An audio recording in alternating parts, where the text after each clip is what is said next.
On the morning of September 23rd, 1839, an experienced sailor named Captain Brighton stood on the deck of his ship, which was traveling through the Drake Passage, which is located right along the northern coast of Antarctica. He and his crew had sailed here because they were professional whalers, and they had heard there was this massive population of whales in the Drake Passage that basically were untouched by humanity because basically nobody sailed this far. This was a freezing cold, very austere part of the world, kind of a dangerous place to be. But so far, Captain Brighton and his crew had not seen a single whale. And on top of that, the Drake Passage had proven to be as dangerous as expected. Just the previous night, the ocean around the ship had literally frozen, basically anchoring the ship in place. And so when this happened, Captain Brighton realized there was nothing they could even do about this. I mean, they were stuck. And if this didn't break up soon, they'd be stuck here all winter potentially, and it was unclear if they could actually survive that. But fortunately, also the previous night, this massive storm rolled in, which, that's dangerous in and of itself. But the severity of the storm was actually a good thing because it broke up the ice around the ship and allowed Captain Brighton to sail away. And so now, that morning, the ocean was again, liquid, so they were able to move around. But Captain Brighton had a very difficult decision to make. Again, so far they have not caught any whales, and they've invested a lot of time and money to get out here. But, if he stayed out here much longer, he knew they could potentially get stranded again, and he just couldn't let that happen. And so he needed to decide if he was going to keep on sailing further into the Drake Passage to maybe find a couple whales, or leave now before it was too late. But as Captain Brighton weighed his options, he suddenly noticed something over the horizon. There was this dark shape. And at first, he actually thought he was hallucinating, because really, there's nothing else out here. It's just him and ocean and ice. That was it. But as he continued to stare in the direction of this dark object, which was actually getting closer to him, he realized it was a real thing, and in fact, it was another ship, which was really surprising, because again, nobody really comes out here. And so his instincts were, okay, this has got to be a rival whale ship. I mean, that's the only other people who would come out here. But as he continued to stare at the ship, as it got closer, he realized it was not a whale ship. It was actually a schooner, which is a ship designed for traveling. But as Captain Brighton stared at the schooner that was getting closer and closer, he saw it was in pretty rough shape. I mean, the hull and the sails were very tattered. I mean, there was something off about the ship. But Captain Brighton was thinking, hey, I know you can get trapped in the ice out here. It happened to them the night before. Maybe this crew has gotten trapped in the ice. They've been stuck out here for who knows how long. They could be in pretty rough shape. And Captain Brighton knew they actually did have, at least at that moment, quite a bit of supplies, at least some to spare. And so he called out to his men to ready a dinghy and get some supplies because they were going to go over to this schooner and basically offer up some extra supplies and also check in on them and make sure they were okay. And so once the supplies were packaged up and put on the dinghy, Captain Brighton, along with 4 other men, hopped in the dinghy and they began paddling over to the schooner. And as they got closer, the waves were pretty bad, and so they're kind of jostling around, and, the ship itself, the schooner, is also moving, and so that's moving up and down. But, periodically, as they got closer, they'd be able to look into the portholes, which are like windows on the side of the schooner, and Captain Brighton could clearly see there were people inside of the schooner. He called out a few times, but it was windy and sort of loud, and he couldn't really tell if any of them heard him or if anybody called back. And so eventually, Captain Brighton and his crew, they got to the side of the schooner and they just climbed up the ladder and boarded the ship. And once they were on the ship, once they were on the deck of the schooner, they're looking around and everything was in working order, albeit sort of tattered and in rough shape. But the weird thing is nobody was out on deck. They had seen people in the portholes, which was inside the ship, but there was nobody above deck. And so Captain Brighton's thinking, okay, this is pretty weird here, but we clearly just need to go inside and talk to someone. And so Captain Brighton and his men walked across the deck to this door that led into the ship. It actually led into the captain's quarters, at least, based on basic ship construction, that's what they expected it to be. And so Captain Brighton, he gets to the door, he knocks and calls out, announces that they're here with supplies and just to make sure everybody is okay. But there's no answer. All they can hear is the slapping of the water against the ship. There's no voices, there's nothing. It's silent on the ship. And so Captain Brighton eventually just opens up this door, and sure enough, he looks into this dark space, and it's the captain's quarters. And there's a desk towards the back of this room, and there's a man sitting at the desk with his back to them. And so Captain Brighton, he takes a cautious step into the captain's quarters and he calls out to this man who clearly appears to be the captain. But the man doesn't say or do anything. He's clearly focused on something at his desk. And so Captain Brighton exchanged a worried glance with his men and then just decided he would walk across the room and go physically interact with this guy and make sure he was okay and see what was going on here. And so slowly, Captain Brighton began walking across the room, and as he did, he called out a few more times to this man who appeared to be the captain, but he didn't get a response. And then finally, he was right behind the man, and he actually looked down and read what the man had been writing. This is what it said. "Trapped by icebergs. Despite all efforts, the fire went out last night. No hope remains." However, as unsettling as that would be to read for anybody in this situation, what was the most unsettling part was actually what was written right above that journal entry. The date, January 17th, 1823, 16 years before. That captain and his entire crew were all dead and had been for 16 years. They got trapped in the ice just like Captain Brighton had, but it didn't break up. They were stranded and they all froze to death. And because it was so cold out in that part of the world, all their bodies were basically preserved in their final moments. And so the captain of the ship, before he died, was making an entry to say what happened. And then down below, when Captain Brighton and his men went to go look, they found people playing cards who had literally frozen to death while playing cards. They found a woman lying in her bed with her dog. That's how they froze to death. They found people in the dining hall and they died right where they were sitting. It was like all these people had been frozen in time for nearly 2 decades, just floating around in Drake's Passage. And basically nobody had found them until Captain Brighton.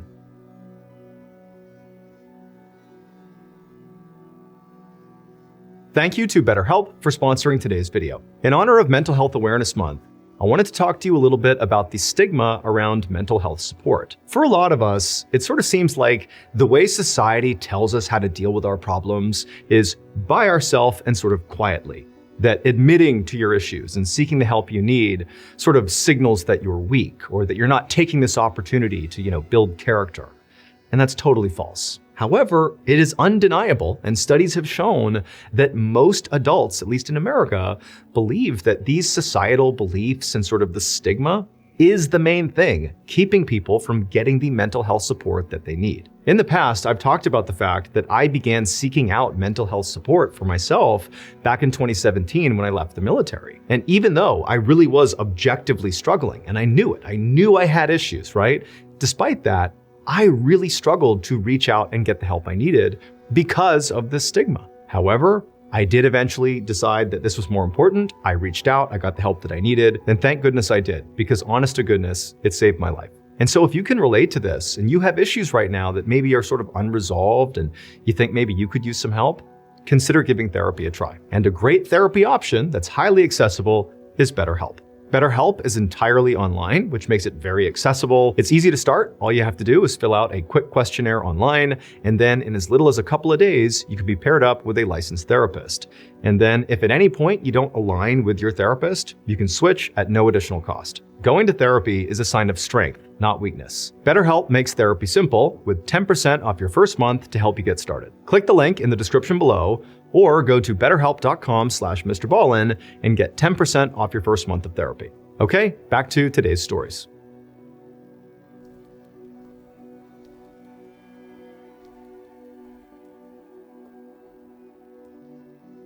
On the night of May 20th, 1958, a young man named Ram Thapa walked towards the entrance of an abandoned airport in eastern India. He was trailing behind 3 other men. They were his boss, another employee of his boss, and then a friend of his boss. It was pitch black outside, and so all 4 men had flashlights.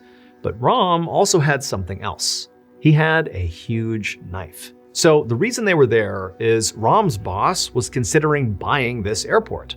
However, there were these rumors floating around that this airport was now haunted ever since being abandoned.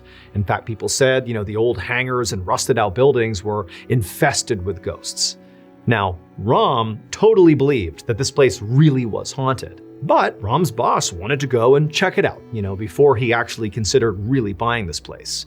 And so he had recruited these 3 other guys, Rom included, to go basically on a ghost hunt. And so going into this, Rom's boss and the 2 other men, they're sort of like, okay, this is intriguing. It's kind of funny that we're going on this ghost hunt. But Rom, he was terrified. He did not like the idea of going into this airport, especially at night. I mean, he fully believed there were ghosts out here. I mean, he had brought the knife along to protect himself from ghosts. But his boss was basically telling him that he had to go, and so Rom was there. And so Rom's boss reached the gate, he unlocked it, and pushed it open. And as it slowly swung open, it made this horrible creaking sound, and for the first time, all 4 men are getting an unobstructed view into the actual property. And it's totally, again, pitch black, and they're shining their lights inside, and all they see are just these old hangars and different big buildings and broken down planes, but there's no movement. It's totally dark and it's quiet. And so Rom's boss and the other 2 men, they're walking along, and Rom's in the back, and he's so uneasy, he feels practically sick to his stomach. I mean, everywhere he looked, he would think that he saw a shadow, a ghost staring back at him, but he would shine the light and, nothing would be there. And so this whole time they're walking, he's totally on edge. And eventually they reached the actual runway. And when they got there, instead of shining their lights kind of straight out in front of them, because there was basically nothing out ahead of them, it was just, where planes go to take off and to land, they began shining their lights predominantly off to the side, where there was this huge hangar, and they were all shining their lights in the different windows to see if, anybody was inside of there. And so they're all kind of focused off to the side, and Rom, the whole time, he's totally terrified here. And as, his boss and his friends are kind of shining their lights over here, Rom takes his flashlight and he aims it straight out in front of them. And he sees maybe a couple 100 meters away, just off to the side of the runway, is what appears to be this floating orb. And immediately he keeps his light trained on this orb, and he signals to his boss and the others like, hey, look at this. And they all turn, and they're kind of like, joking around, and they shine their light, and they also see it. They see this floating orb. It made no sense. They noticed that there was not just this orb of light, but there was something below the orb of light, like on the ground. Something was moving, this grayish figure, or multiple figures were kind of like moving around right beneath this orb. But before any of them could say or do anything or react really in any way to whatever it was they were looking at, the dark figures right below the orb, as they're being illuminated by all their flashlights, it was like all of a sudden, whatever they were, they turned, and all these eyes glinted and looked directly back at Rom and his colleagues. And it was like something inside of Rom just clicked. He was so scared. He'd been terrified from the moment they got here, and the whole time he had been so primed to protect himself if he had to with this knife. And it was like when he saw these eyes, he didn't have any idea what they were, but he knew they were evil, and if he didn't act, they were doomed. And so, without saying anything to his boss or the other 2 men, with knife in hand, Rom took off running towards the figures. A few hours later, Rom and his colleagues were no longer at the airport. Instead, they were at the police station, and Rom was in handcuffs. It would turn out those figures that they spotted that Rom went to go confront with his knife were not actually ghosts. Instead, they were 3 women who had come onto the airfield as well, but just to pick flowers. That orb of light that the men had seen was just their lantern. Rom had been so convinced they were ghosts that he had taken off and attacked them with his knife, believing he was not only protecting himself, but protecting his boss and the other 2 men. However, he had been wrong. These were just women, and he killed one of them and severely wounded the other 2. And so ultimately, he was charged with murder and assault. However, when he went on trial, he was actually acquitted of all charges because the jury genuinely believed that Rom actually thought he was attacking ghosts, not people.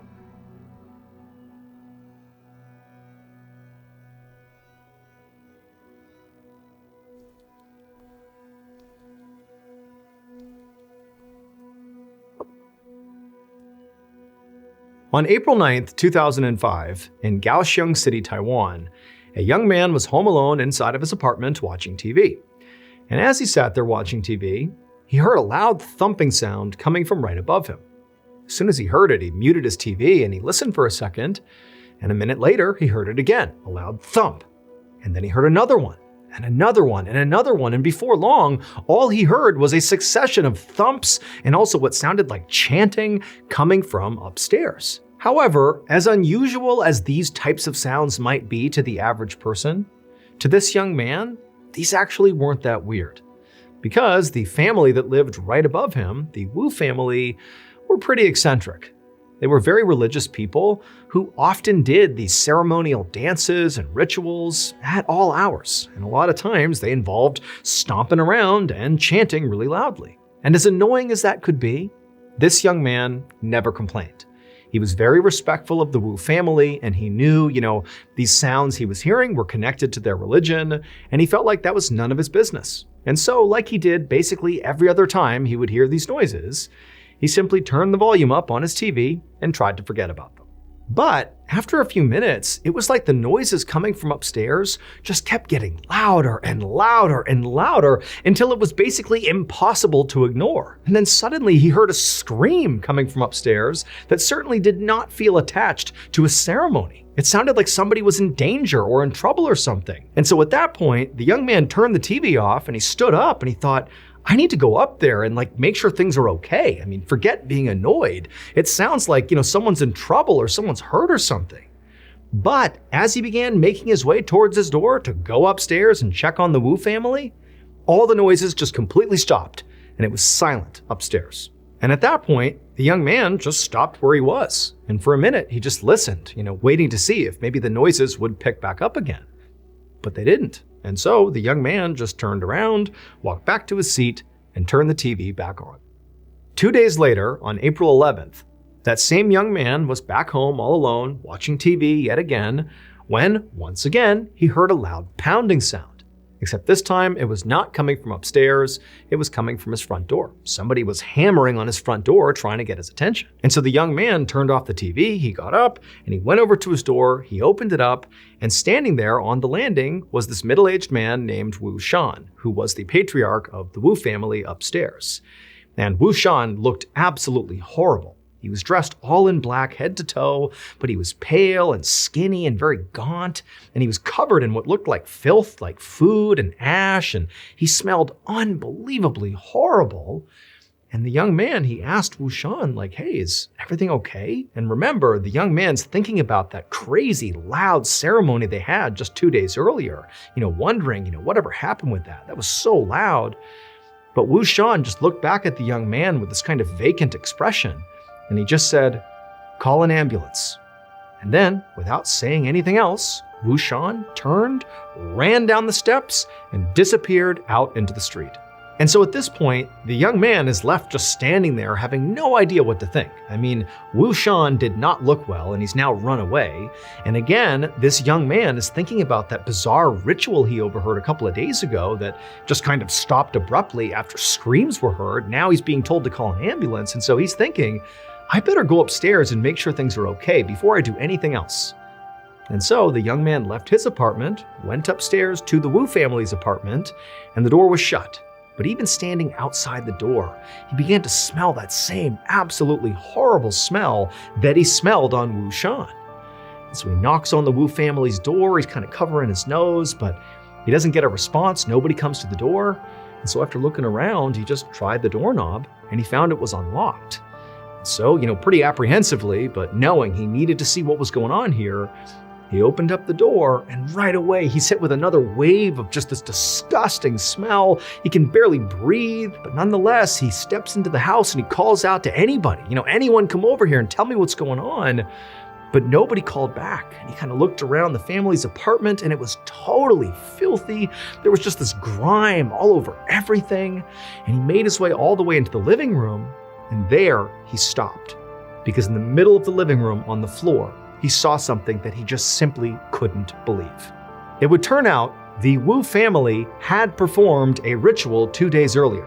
That was the sounds that the neighbor downstairs had been hearing. Those loud stomping and screaming, all that stuff was a ceremony like the family was known to do. However, that ceremony got totally out of hand. So in the weeks leading up to that ceremony, one of the Wu family's daughters came down with an illness. And because the family didn't have a lot of money, they couldn't send her to the doctor. And after a couple of days, when she didn't get better, the family decided that, okay, well, she must not be physically sick. She must be spiritually sick, meaning she was possessed by a demon. And so at first, they tried some ceremonies to ward off this demon, but it wasn't really working. And then before long, the rest of the members of the family began complaining that maybe they too were also possessed by the same demon. And before long, that was the belief that the entire Wu family shared, that they all were possessed by demons. And so on the day the downstairs neighbor heard all that stomping and chanting and screaming, that was the day that the Wu family performed a big group exorcism to try to get rid of these demons once and for all from all of them. But the way they did this exorcism was truly horrifying. They believed that the one thing demons were afraid of was filth. And so they decided that if they filled their bodies with enough filth, the demons would leave. And so the Wu family, as they chanted and stomped around and screamed, began consuming their own feces. And when they would vomit it back up again, they would just swallow it right back down for hours and hours and hours. What the downstairs neighbor actually discovered inside the living room of the Wu family's apartment was the daughter, the one who originally had gotten sick, and she was laying on the ground and was deceased. And during the autopsy, they would discover that her airway was totally blocked by feces and vomit. By the time the downstairs neighbor made this discovery, the entire Wu family had fled the apartment. Wu Shan had disappeared after saying calling an ambulance, and the rest of the family too had kind of run off. But the police would ultimately track down all the remaining Wu family members, and they would all be arrested. However, a court ultimately decided that the Wu family was suffering from something known as mass hysteria. And as a result of that, they could not be held legally accountable for what they did. And so, they were all acquitted.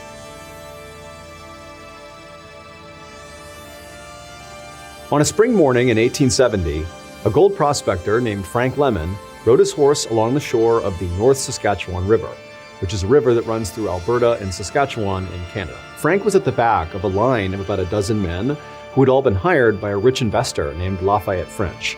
He had commissioned them to search the Canadian wilderness for potential gold mines. And if they found a gold mine, then French would bankroll a full-scale mining operation and pull out all the gold he could, and these men who found it would get a cut of the profits. When Frank had signed up for this job, he had thought it was a great opportunity.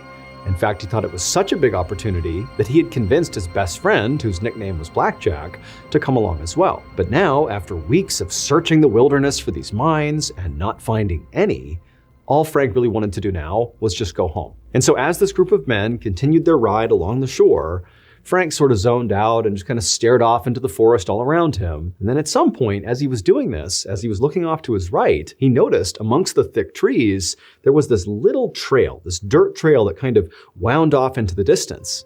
And for some reason, Frank was just immediately drawn to it. And so he pulled on his horse's reins and came to a stop and just stared at this strange trail. Frank thought about how for all this time they've been out here searching for gold, they'd basically only looked in this river and found nothing. And so he thought to himself, maybe the gold is not in the river, but it's maybe out there in the woods. And maybe this trail that he was looking at might lead them to gold. And so Frank turned back around to tell the rest of the group about his big idea, to try to go down this trail here.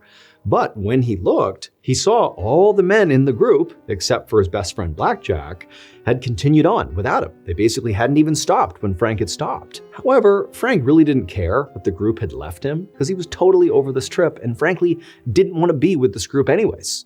And so he just looked over at Blackjack and just kind of gestured towards this trail as if to say, "You want to go this way?" And Blackjack, who was also totally over this trip, just smiled and nodded like, "Yeah, let's go." And so the two men turned their horses and began heading down this thin dirt trail off into the woods. For several hours, Frank and Blackjack continued on this trail deeper and deeper into the forest. You get a picture of very thick trees all around, and it's just this little winding dirt trail on the ground. They had no idea where this trail was going, but there was just something so powerful about this trail. It was like calling them to go. But as they rode along, Frank kept getting this bad feeling. Like he kept hearing what sounded like voices and footsteps right behind them on the trail. But every time he turned, all he saw was Blackjack. There was nobody around them at all. They were deep in the forest. And after a while, Frank kept hearing these noises, and he asked Blackjack, like, hey, are you hearing that stuff too? And Blackjack said, yeah, I am. But he too would turn around and see nothing. They were all alone. And so eventually, the men convinced themselves that, what those sounds must be is the sound of their party, who's discovered they have, left the group and maybe they're out there looking for them. But Frank and Blackjack really had no intention of rejoining the group. They kind of didn't like the group. And so they said, you know what, let's just keep on going. Eventually, the path these two friends were on led them to a stream. And so they stopped, they got off their horses, they knelt down and they scooped their canteens into the water to get a drink. And as Frank did that, he looked into the crystal clear water and he saw nuggets of gold just sitting there in the stream. Frank couldn't believe it. I mean, he's out here looking for gold, but he was not expecting to find it right here in the middle of nowhere, despite, his instinct that maybe the gold was out here. And so he just froze and he's staring at this. He can't believe it. He grabs Blackjack, who hadn't seen it yet, and pulls him over. Blackjack looks, and the two men, they're like, oh my goodness, we've done it. But Frank said, look, before we celebrate, let's see what we're dealing with here. Let's go upstream here and try to find the source of this gold. And so the two men, they got up, they're super excited. They start walking along the side of the stream, looking in the water. And as they're moving upstream, they're seeing all this gold in the water. And it's getting more and more. And eventually they reach this rock ledge. The water was pouring over down into the stream. And literally in the ledge are these massive veins of gold. They had found a gigantic gold mine that clearly nobody else had tapped before. I mean, this could be worth not just millions of dollars, but billions of dollars. And so at this point, the two friends began to celebrate. They were ecstatic. I mean, this is unbelievable. They're jumping around, they're hugging each other. And then at some point, they just kind of stopped and went silent because they realized they now had a big dilemma. So the whole reason Frank and Blackjack were out here in the Canadian wilderness was to look for gold, but they were looking for gold on behalf of the rich investor, Lafayette French, which meant they were contractually obligated to tell French if they found gold. And so here they are, they found this massive gold mine, and that's what they're supposed to do, again, based on their contract. But if they did that, French would get rich beyond his wildest dreams from this mine, and yeah, he'd cut them a check, a piece of the profits, but it would be like nothing compared to what French would get from this gold mine. Or, and this is where the dilemma comes in, Frank and Blackjack could hide the fact that they had found this mine, and then they alone could come out here anytime they wanted, take the gold, and become rich themselves. Now, granted, they would have to be kind of subtle about it, because if they started showing up with barrelfuls of gold, Lafayette French is going to find out about it and they're going to be in trouble. But, there was a way to do it where this mine could effectively be theirs and they could get rich. But obviously, there was a lot of risk involved in that second choice. And so Frank and Blackjack decided that, this is way too big of a decision for us to make just on the fly right now. So let's just stay here in the area, let's camp out for the night and just sleep on this and come to a decision tomorrow. So the two men left the stream and headed over to this clearing that was right nearby and decided that's where they would pitch their camp for the night. Blackjack left to go gather firewood and Frank began to pitch their tent. And as Frank did that, as he began setting up their tent, he began hearing whispers, kind of like the voices he was hearing as they were walking in on that trail, and they kept thinking it was maybe the group that was looking for them. He began hearing those voices again. It was kind of all around him in the trees. But every time he looked, there was no one there. Now, Frank convinced himself that maybe these whispers were actually Blackjack, because he had gone off to get firewood, and maybe it was him. But at one point, when Frank heard these whispers, he looked in the direction of the whispers. There was no one there, and he realized Blackjack was at the same time on the opposite side of the clearing. It could not have been him. And so Frank couldn't help but feel really unsettled. It was like there was somebody or something here watching them or listening to them, but he just couldn't tell who or what it was. But Frank just told himself to shake it off, don't worry about that. Instead, just focus on getting the camp set up.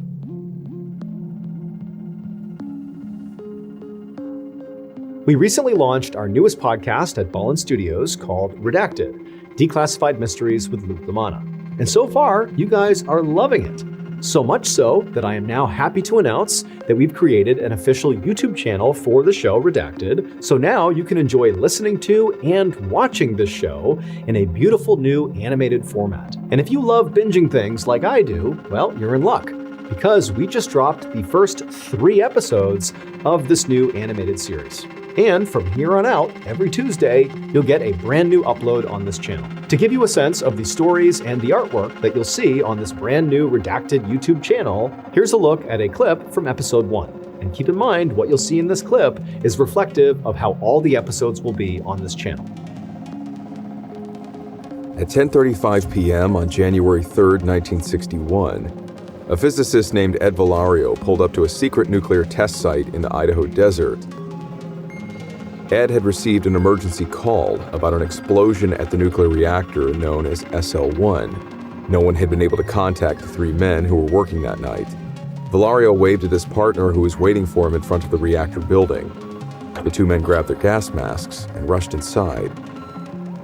They hurried up 3 flights of winding stairs that led toward the reactor's control room, past pipes and motors and condensers, towards the cramped nerve center that controlled the reactor. The building was completely silent, save for the frantic static from their Geiger counters. Valario glanced down and saw the needle pointing to maximum radiation levels. He'd never seen levels that high before. When Valario opened the control room door, his heart skipped a beat. The scene inside was total devastation. Twisted metal scattered across the floor, clouds of steam hovering above the shattered control board, pools of blood and water everywhere.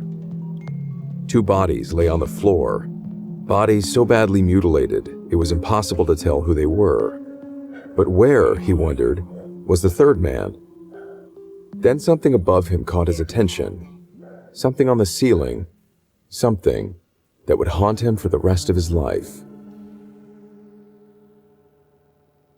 Head on over to the official Redacted YouTube channel today. The handle is @RedactedMysteries. Make sure you go over there and subscribe so you don't miss any uploads. I will also put a link to the channel in the description below. Wondery Plus subscribers can also watch Redacted on the Wondery app. Okay, back to the stories.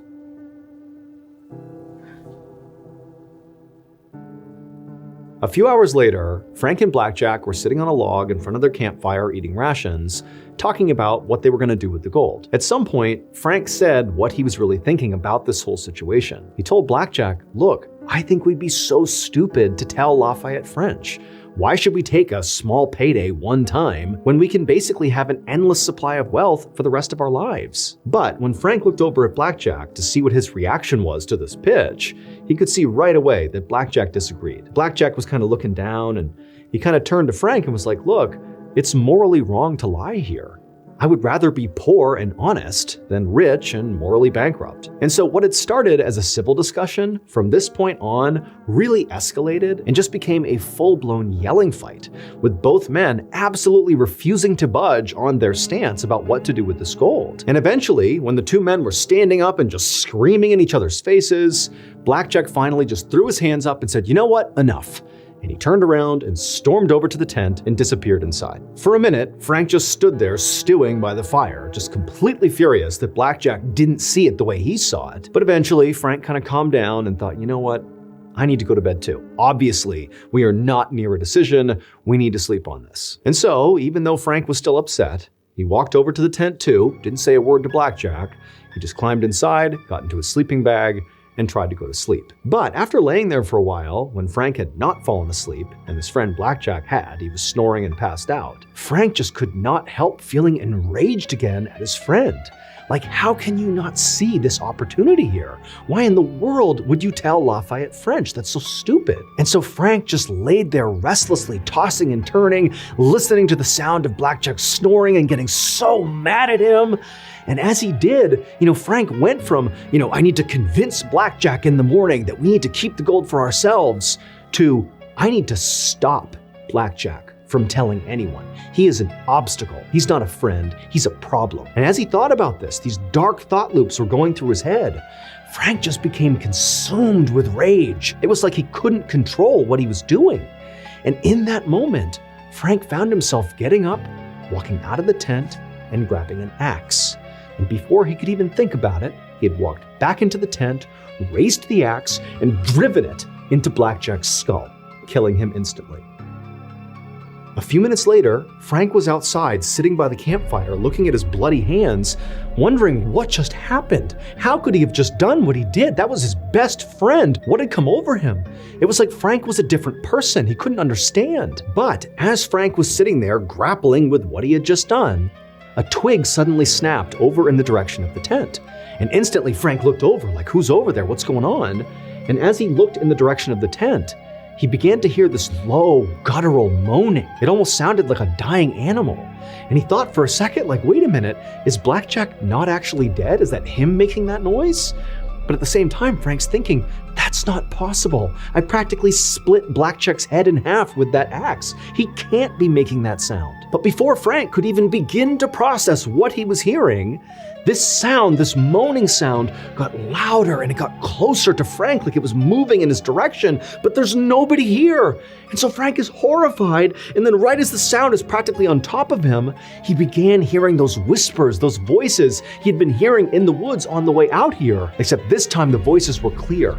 They were talking to Frank, and they were saying, you're gonna be tortured for what you did to Blackjack. And then just as soon as these voices began, suddenly they stopped. The moaning stopped, and the entire forest just went deadly silent. And Frank is just stuck there staring in the tent, wondering what's happening. And then the silence was broken by this unbelievably loud, high-pitched, blood-curdling human scream coming from the tent. And it was at that point that Frank just got up and sprinted to his horse and began riding away from the gold, his friend's body, everything. He didn't care. He needed to get out of there as soon as possible.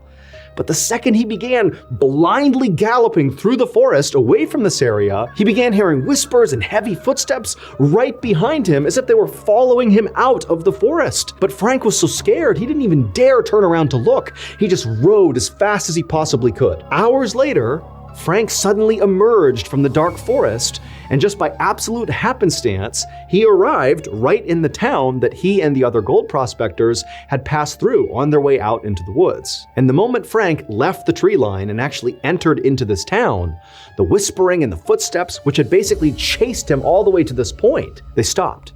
Suddenly, Frank was all alone. Now, by this point, Frank had convinced himself that everything he had heard in the woods, the voice telling him he was going to be tortured for what he'd done, the heavy footsteps, the whispering, the screaming, the moaning, all of it, everything that had caused him to flee was actually the ghost of Blackjack.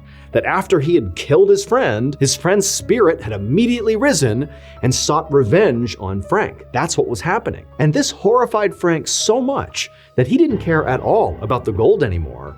He just wanted to get out of the spiritual danger he thought he was in. And so as he rode into this village, all he looked for was a church. And when he found the church, he went to the front steps and he sat there waiting for the priest. At dawn, the priest finally arrived at the church and found Frank sitting there looking horrible, and Frank instantly stood up, rushed over to the priest, and began begging him to save him from Blackjack's ghost. Now, at first, as the priest listened to Frank tell his story about this ghost, he just thought that Frank was crazy. But once he got Frank to slow down and sort of go over the details step by step, the priest realized that perhaps there was some truth to this story.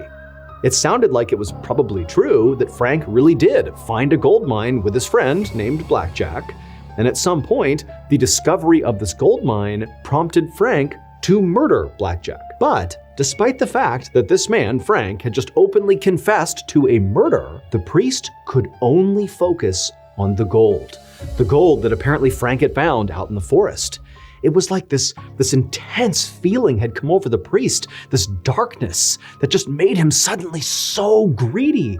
He had never felt this way before in his life, but it was like he was laser focused on finding a way to claim that wealth that was just out there right now. And so against all his better judgment, the priest turns to Frank and says, you know what, we'll help you. But for right now, you need to get out of town. Get out of here. Don't come back. We'll go out, we'll find Blackjack, we'll give him a proper burial, and that will protect you from his ghost. And so Frank was so thankful to the priest and he took off, not realizing that the priest did not care at all about Frank at this point. All the priest cared about was getting Frank out of the picture so that that gold mine out in the woods could be his. The next day, the priest asked his friend, an outdoorsman named John McDougall, to head off into the wilderness to try to find Frank and Blackjack's campsite. And so that's what John did, and after a few hours of looking, he found the campsite. And sure enough, he found Blackjack's dead body still inside of the tent with the axe lodged in his head. And right away, John, the ever-loyal friend to the priest, began doing what the priest told him to do, which was to bury Blackjack to cover up the murder, because the priest and John were planning to claim this gold mine for themselves, and they couldn't have this murder getting out to the public, because then officials would come out and investigate the scene, and then they would find the gold mine. They couldn't have that. And so John began digging a grave for Blackjack, and as he did, he began hearing whispers all around him in the trees. Remember, he's all alone out there. And so he began looking around, trying to figure out who's out here. Did somebody follow him? But there was no one. John did his best to keep trying to dig as quickly as he could, but these whispers, these awful voices, they just kept getting louder and louder and more pronounced and closer to him, eventually to the point where John was spooked. I mean, John was this avid outdoorsman who routinely spent time by himself out in the wild, but here he was feeling very unsettled by these voices. But despite his fear, John did what he was told and dug the grave as fast as he could. He grabbed Blackjack's body, threw him inside, he covered him up, and he put a couple of big stones on top of the gravesite to kind of make a makeshift tombstone. And then afterwards, again, despite feeling totally unsettled out here, John did the next part of the plan, which was to go look for gold, go to the stream, find the gold these guys were talking about. But as John is down by the water looking for gold, he began hearing more and more of those voices all around him. He kept spinning around, but nobody was there. And then finally, this awful high-pitched laughter cut through the trees. He whipped around. There was nobody there, but it was so terrifying that John just abandoned the search for gold and just hopped back on his horse and fled out of there. But within a couple of days, John and the priest had convinced themselves that those weird noises and that laughter that John had heard out there was just some bird, that it was all in John's head. He was spooked for no reason, when in reality, it was just that incredible pull of that gold being out there waiting to be claimed. It was like John and the priest, they couldn't not go looking for it. And so John decided to go back out into the woods. Except this time, he did not go alone. He brought a group of men with him. And so this group, led by John, retraced Frank and Blackjack's steps down that skinny trail all the way to their campsite. And when they got there, John just froze. He could not believe what he was seeing. The rocks that were sitting on the grave where John had just buried Blackjack were gone. These huge rocks just missing. And also, the tent, the bloodied tent where Blackjack had been murdered, had also been cleared. There was no trace of it anywhere. It was like the campsite had never existed. And this made no sense to John, because he knows this is a totally isolated part of the wilderness. Like, nobody comes through here. Who in their right mind would just happen to pass by and randomly grab all these rocks and the tent covered in blood and take it out of here? It made no sense. Like, who could have done this? Now, until this point, John really had convinced himself that everything he'd experienced the time before was in his head. It was just a bird, or, it was just normal forest sounds.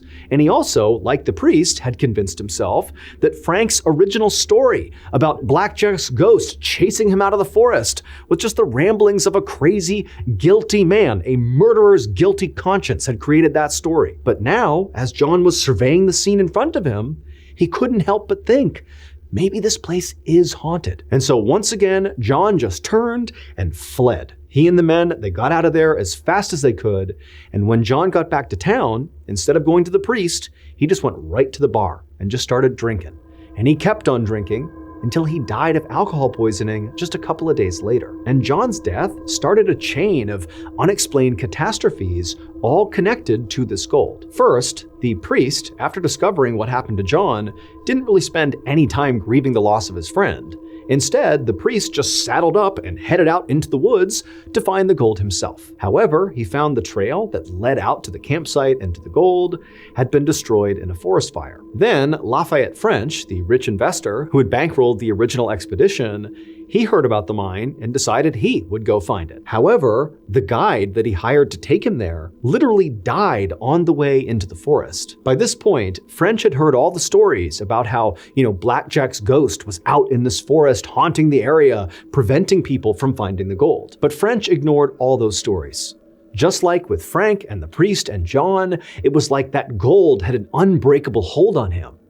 And so for 30 years, French kept going out into that forest, searching for that gold mine, and eventually he found it. Or at least that's what he said in the last letter he wrote back home. But we'll never actually know for sure, because after sending that letter on that same day, Lafayette's cabin burned down and he died without telling anybody the location of the mine. And so with French's death, that sort of solidified the rumors that the haunting was real. And people began to believe that there was only one thing that could explain this almost magnetic pull the gold had on so many people, and also all the terrible fates that befell everybody who tried to go look for it. And that was that the gold mine was cursed. And today, people still believe that Blackjack's ghost is out there in the forest preventing people from finding the gold. But whatever the truth is, whether the curse is real or not, to this day, no one has ever been able to successfully find the gold again and live to tell about it.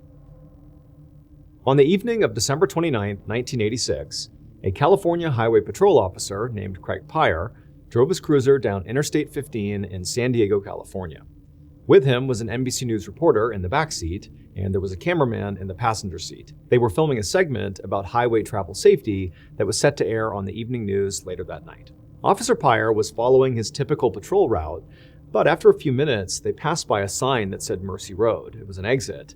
And at that point, Officer Pyre turned to the news team, pointed at Mercy Road, and said, "That's where they found the body."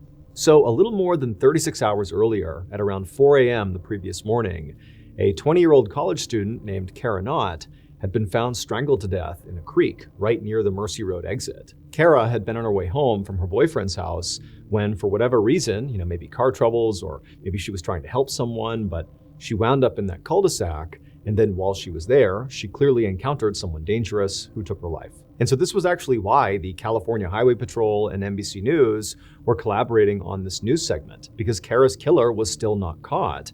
And so the idea behind this segment was basically to tell drivers along this highway, how to stay safe while they were out there, especially if for whatever reason they had to stop somewhere along the highway, what to do in that situation. And so as Officer Pyre passed by the Mercy Road exit and continued down Interstate 15, he turned to the news crew, and as they filmed, he began talking about the basics of highway travel safety.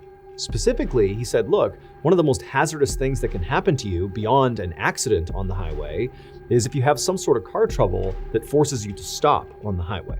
Because once you stop, there's an inclination for a lot of people to want to leave their vehicle. But that's a very dangerous thing to do. Anything could happen. Being a female, you could be raped, robbed if you're a male, all the way to where you could be killed. Officer Pyre also warned people not to get into a stranger's car, because there was a running theory at this point that perhaps Kara had gotten into her killer's car. As this particular segment was filmed, the one you just watched, Officer Pyre was looking ahead, and he noticed there was a car pulled over on the shoulder of the highway with its hazards on. So he turned to the news crew and basically said, look, here's a chance for us to actually show the people in real time what to do in case your car breaks down on the highway. So he pulled his cruiser over right behind the stalled car, he got out, and then gestured for the news crew to come with him. Officer Pyre walked over to the passenger side door of this car, and through the open window, he asked the driver to get out and talk to him. The driver did, and as the camera rolled, Officer Pyre asked him to explain, what's going on here? What happened to your car? The driver said he had run out of gas and then gotten stranded on the side of the road. And then he had left his car and walked to a gas station to get a gas can, came all the way back, he put the gas into his car, but his car still wouldn't start. Now, at this point, Officer Pyre is realizing that this driver is doing basically exactly what he shouldn't be doing, according to the safety tips Officer Pyre had given. And so on camera, he basically says to this guy, do you understand how dangerous it is to have left your car like that and walked alone on this highway? Do you understand what a hazard that is? And the driver just kind of looked at him and shrugged yeah, I guess so. After that, Officer Pyre called the man a tow truck. His car was towed and the man was on his way. And Officer Pyre got back into the cruiser with the news crew and they carried on. After that, Officer Pyre and the news crew wrapped up filming, and then after he dropped them back off again, they told him what time to expect his segment to air on NBC that night. And sure enough, that evening, Officer Pyre was in front of a TV as the broadcast started. And when Officer Pyre's actual segment aired on TV, to him and to the California Highway Patrol, it went great. It was 1.5 minutes long. It sort of hit all the high points. It showed Officer Pyre, talking about how to be safe on the highway and talking to the stranded motorists. It kind of did exactly what they expected it to do. And when it was over, Officer Pyre clicked off the TV and didn't think much about it, because it was not a big deal. It was just a basic safety video. And for the vast majority of other people who watched this clip live on TV, it really didn't stand out to them. Again, it was just kind of a routine police safety video. But there were a few people, when they watched this clip, that noticed something very specific. And within an hour of this clip airing on TV, those few people were calling the police in droves to tell them, "We know what happened to Kara Knott." And the police would follow up on these tips. And sure enough, just over 2 weeks later, they had gathered enough evidence that they were able to arrest Kara Knott's killer. It would turn out all the clues the police needed to solve the Kara Knott murder case were right there in that 1.5-minute long video. Because what happened to Kara had almost happened to over 24 other women in San Diego. And those young women were the ones who saw the news segment when it happened live, and they noticed this particular detail that clearly telegraphed who Kara's killer was. They were the ones who called police. On the night of Kara's murder, December 27, 1986, she pulled off Interstate 15 on the Mercy Road exit, and she came to a stop in that cul-de-sac. Now, we don't know exactly why she came to a stop in there, but either way, she was there, and that's where she encountered her killer. Now, the other 24 women who encountered the same person, the killer, they were terrorized and kind of tortured and held hostage for a couple of hours, but eventually were let go. But Kara wasn't. During her encounter, at some point, the killer clubbed her over the head and then strangled her to death with a rope. Now, the killer, at first, had gotten away with this, until they were featured on that 1.5-minute long video. And some of those women who had survived their attack, they're watching the segment, and suddenly their attacker is on TV. Now, they had previously reported their attack to police, but to this point, nothing had been done. And now they're staring at, for sure, the person who attacked them, who's right on TV. And critically, as part of this segment, they're hearing about how this other young woman had been attacked and killed on this highway. And they're thinking, oh, this person did that to me. I barely got away. I bet they killed this girl. And on top of that, as they're watching the news, staring at their attacker, they can see there's a fresh cut over their eye. And so put that all together and they thought, boom, that's the person who killed Kara Knott. And sure enough, the police would follow up on these tips and they would confirm that the man in the video with the cut over his eyebrow was Kara's killer. And Kara's killer was none other than Officer Craig Pyre. Officer Pyre was found guilty of murder and sentenced to 25 years to life in prison. Since being incarcerated, he has gone up for parole 2 separate times and been rejected both times. However, he is up for parole again in 2027.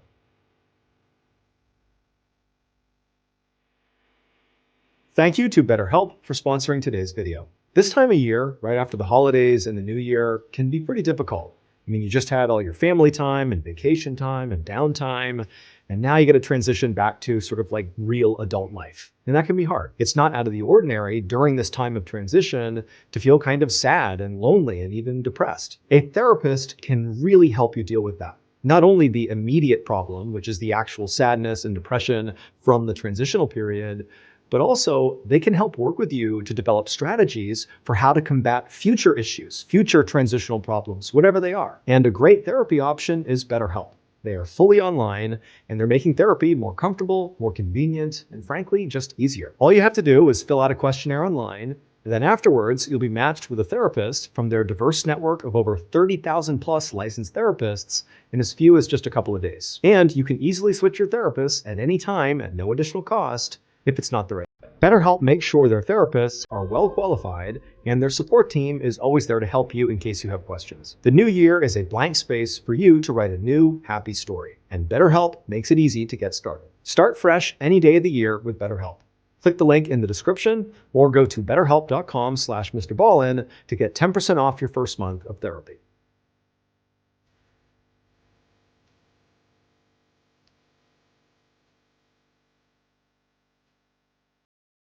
Around 1 p.m. on November 28, 1979, a 52-year-old tour guide named Peter Mulgrew stood at the front of the cabin of Air New Zealand flight TE901. Out the window next to him, he looked out and he saw this vast white landscape reflecting the afternoon sun. And so he grabbed the microphone and announced to the 237 passengers that they were now flying over Antarctica. The passengers got really excited and immediately pulled out their cameras and began snapping photos left and right. And as you can see from some of the photos that they took, a lot of the passengers actually got up out of their seats and moved around to get the best angle of the ground down below. Now, on a normal commercial flight, that behavior would not be okay. You can't just, wander all around the cabin. You need to basically stay seated. But this was not a normal commercial flight. This was a sightseeing flight. Air New Zealand regularly took off from New Zealand and would fly people up over Antarctica, and their tour guide would point out a few landmarks down below, and then that flight would land back in New Zealand. That was the whole thing. It was just a chance to go out and see Antarctica and take photos.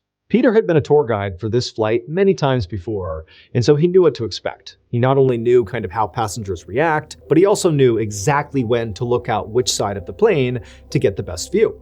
And so after a couple of minutes, he called out to the passengers, hey, if you look out the left side of the plane, you'll get a great view of the coast of Antarctica. So all the passengers, they immediately get up and shift over to the left side of the plane, and they press their cameras up against the glass. They're taking photos. And then a couple of minutes later, Peter called out to the group again and said, okay, now look out the right side where you'll see Mount Erebus, this huge, stunning mountain.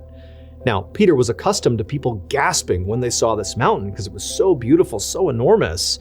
And as people piled up against the right side and began taking photos, that's what he heard. People were gasping. But then at the same time, the plane suddenly jolted hard, and one of those passengers on the right side took this photo.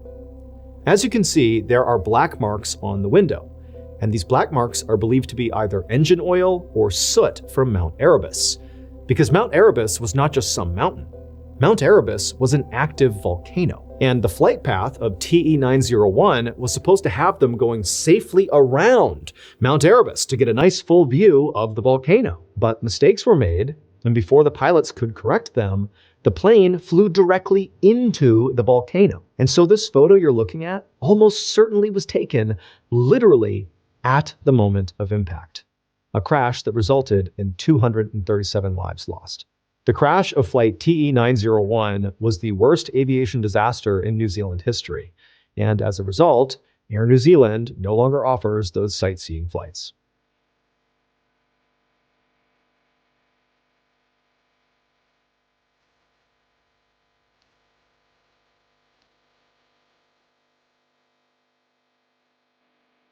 At 5:30 a.m. on July 16, 1945, a 13-year-old girl named Barbara Kent was sleeping inside of a cabin in Ruidoso, New Mexico, where she was staying for a sleepover summer dance camp.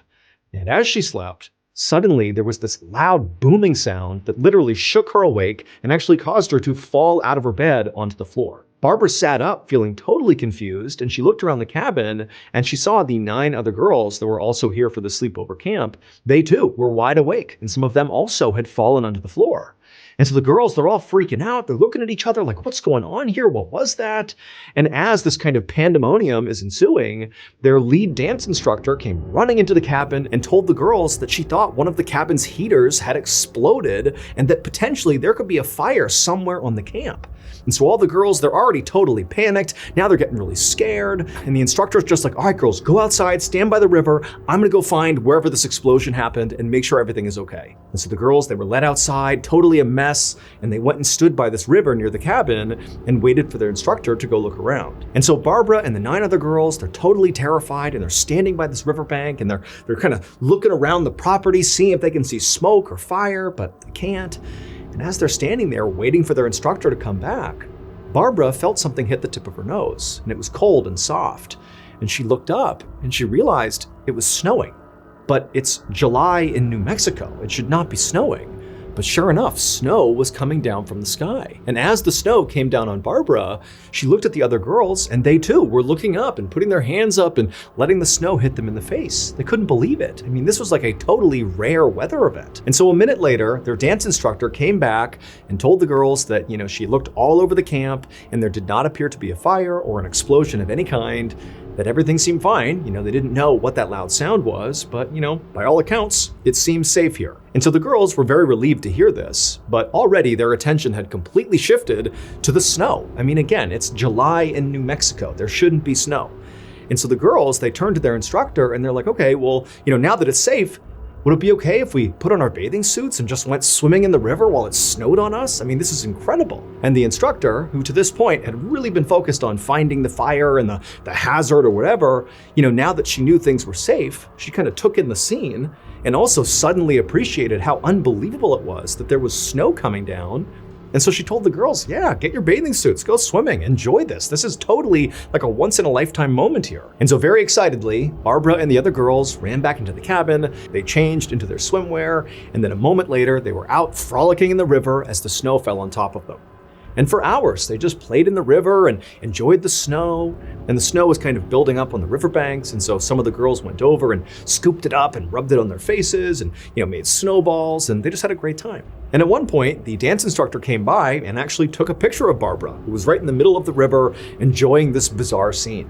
But eventually, despite how fun the snow was, the novelty of it all sort of wore off and the girls got tired of swimming. So they changed into their regular clothes and went about their day.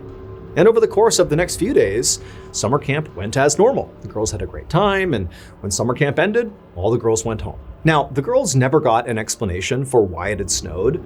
They all just assumed it was some super rare weather event that they had been lucky enough to experience. Until 17 years later, when Barbara was 30 years old at this point, and she learned that all the other girls she had gone to the dance camp with had died. One by one, each of those girls were diagnosed with aggressive forms of cancer that killed them. Barbara was the only one who was spared. And she wouldn't get any clarification as to why that had happened until decades later in 2006, when Barbara was in her 70s, when the government finally came out and admitted the truth. It would turn out Barbara's dance instructor was correct in thinking there had been an explosion on July 16, 1945. But of course, it was not any of the cabin's heaters or anything local to the cabin or the camp. Instead, the explosion occurred 40 miles away at a US government testing site in the middle of the New Mexico desert. And the explosion that literally caused the girls to be dumped out of their beds was from the world's first ever atomic bomb being dropped. It was the Manhattan Project's Trinity test, a test that no civilians in the area had been warned about. And so after this bomb detonated, there was this nuclear fallout that rained from the sky on 500,000 people that lived within a 150-mile radius of the detonation site. And within those 500,000 people were those 10 innocent teenage girls at their dance camp. The snow that the girls played in was actually radioactive material from this nuclear fallout raining down from the sky that over the course of 17 years would give 9 of the girls various forms of cancer that would kill them. Here is the picture that the dance instructor took of Barbara posing in the middle of the river as the snow is falling all around her. As you can see, Barbara is smiling and looking up at the snow, not realizing it's literally going to kill almost everyone in that picture. As for Barbara, she did not die young. However, she would suffer from multiple cancers and illnesses, all associated with radiation exposure. In case you didn't know, we just celebrated Valentine's Day, our annual celebration of the strange, dark, and mysterious, with our first live stream of the year. And we announced on this live show our new exclusive merch drop. But we don't want you to miss out. As part of this drop, we have the crew neck, okay, right here. We have the highly coveted sweatshirt with the very nice graphic on the back, okay? We, of course, have stickers, the nice heart with the skeletons inside, and the seagull lung sticker. That's always a favorite. We have this neat t-shirt, okay, boom, right there. I love that t-shirt. And of course we have this t-shirt that I have on, old seagull lung right here. And don't forget, we have the collector's item that everybody wants, the numbered seagull lung pin, okay, the official Valentine's Day pin. It's all part of this drop. So all you have to do is head on over to shopmrballen.com to get your sweet gear now. Again, that is shopmrballen.com. And after you get your merch, make sure you tag me on social media. Maybe I'll reshare it. We don't know. We'll see. Thank you so much for watching. Let me know in the comments what you thought of today's episode. And also remember, we have hundreds more videos for you to binge right now. But if you want a recommendation of, which video to invest your time in, well, here are 2 great options right here. If you want more Mr. Ballen content, click on this one. And if you want some redacted declassified mysteries with Luke LaManna, click over here. All right, until next time, see ya.